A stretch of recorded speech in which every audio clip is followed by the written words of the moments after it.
नमस्कार दोस्तों।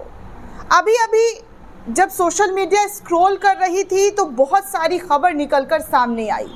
ये खबर इजराइल और फ़िलिस्तीन वॉर को लेकर है। लगातार इजराइल फ़िलिस्तीन वॉर में किस तरीके से दोनों ही मुल्क एक दूसरे को टारगेट करते हुए नजर आ रहे हैं। इजराइल लगातार फ़िलिस्तीनी नागरिकों को जिस तरीके से परेशान कर रहा है, पूरी दुनिया में इजराइल का विरोध हो रहा है और इस जंग में मासूम लोगों की खासकर जान जा रही है। इसको लेकर दो धड़ों में देश बचा हुआ है। अमेरिका इजराइल का साथ दे रहा है तो कई मुल्क फिलिस्तीन का साथ दे रहा है। तो ऐसे में दोस्तों एक खबर तब निकलकर सामने आई है, जैसा कि यमन मिलिट्री की तरफ से सोशल मीडिया पर पोस्ट करके जानकारी दी गई और बताया गया कि जब ट्रंप सऊदी अरबिया के अंदर बातचीत कर रहे थे तब उनके सर पर, जी हाँ, उनके सर के ऊपर से हूती विद्रोहियों ने मिसाइल जो है वो दागी इजराइल पर। जी हाँ, इजराइल पर हूती विद्रोहियों की तरफ से ये जो मिसाइल है वो दागी गई। और कुछ इसी तरीके की खबर जो है सोशल मीडिया यमन का जो पेज है उसके ज़रिए बताया जा रहा है कि दुश्मन मीडिया सऊदी अरब में भाषण देते समय ट्रंप के सिर के ऊपर से एक हूती मिसाइल गुजरी और फिर इजराइल तक जाकर पहुंच गई।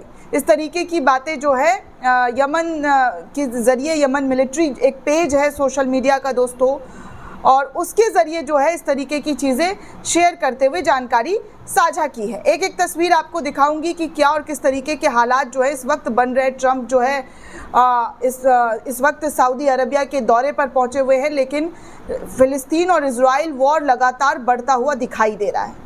दोनों देश एक दूसरे पर अटैक कर रहा है। हूती लगातार जो है इजराइल पर अटैक कर रहा है, इजराइल भी हूती पर अटैक कर रहा है, यमन को जो है बार बार धमकी दे रहा है। लेकिन यमन के जो संगठन हूती विद्रोही है वो भी इस पूरी लड़ाई में बढ़ चढ़कर हिस्सा लेता हुआ नज़र आ रहा है। यमन मिलिट्री की तरफ से ये भी जानकारी दी गई है कि किस तरीके से जो है उन लोगों के ज़रिए बार बार जो है इजराइल को पूरी तरीके से ख़त्म करने और उसको सबक सिखाने की हर वो संभव कोशिश की जा रही है जिससे इजराइल के नापाक हरकतों को नाकामयाब किया जा सके। इस तरीके का दावा जो है वो किया जा रहा है। वहीं अमरीश मिश्रा ने भी एक वीडियो शेयर किया, लिखा कि यमन ने एक बार फिर इजराइल के बेन गुरियन एयरपोर्ट पर मिसाइल मार गिराया।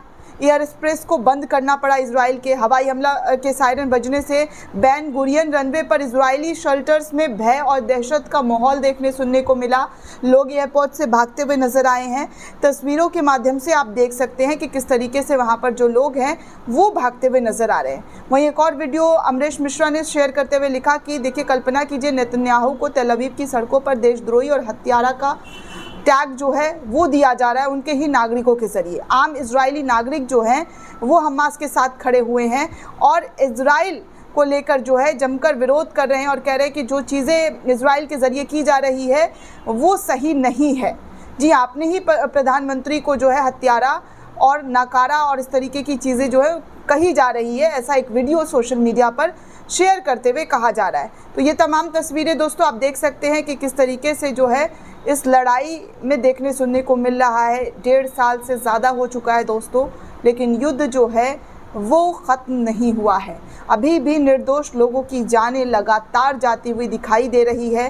किस तरीके से वहाँ पर लोगों को परेशान किया जा रहा है ये आए दिन आप लोग कहीं ना कहीं से देख ही लेते होंगे। वीडियो आ रहा है दोस्तों जो दिल को छलनी कर दे रहा है कि किस तरीके की चीज़ें जो हैं वो देखने सुनने को मिल रहा है। वहीं एक और पेज है मिडिल ईस्ट ऑब्जर्वर, उसने भी एक वीडियो शेयर किया, लिखा कि यमन ने कुछ समय पहले तेल अवीव की ओर दागी मिसाइल के टुकड़े पश्चिमी तट पर गिरते हुए नज़र आए।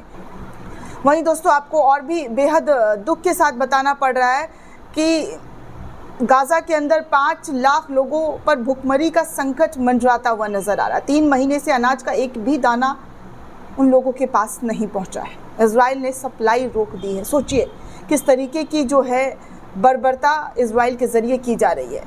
भास्कर की रिपोर्ट कहती है कि गाज़ा में बीते 19 महीने से जारी जंग के बीच 5 लाख लोगों पर भुखमरी का संकट पैदा हो गया है।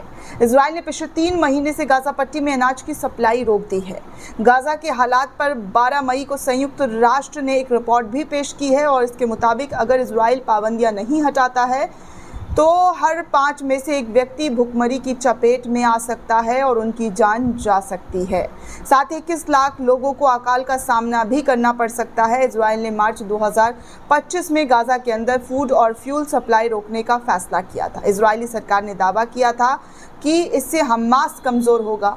हमास कमज़ोर होगा या नहीं होगा ये तो नहीं पता, लेकिन वहाँ की आम नागरिक के दोस्तों, वो बहुत बेचारे भूखमरी से, भूख प्यास से ज़रूर कमज़ोर हो रहे हैं, उनकी जान पर बना रही है।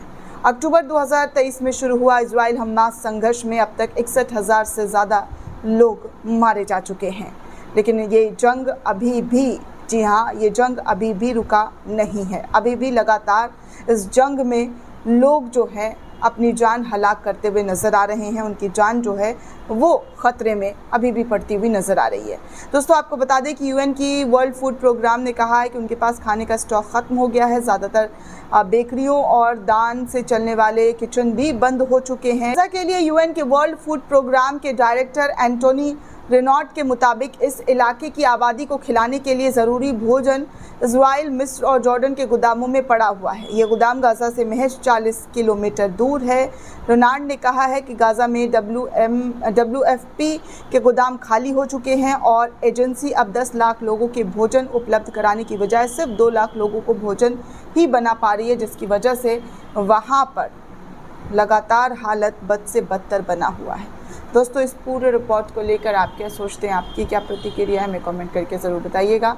साथ ही साथ चैनल को ज़्यादा से ज़्यादा लाइक, शेयर और सब्सक्राइब करना बिल्कुल भी ना भूलें। धन्यवाद दोस्तों।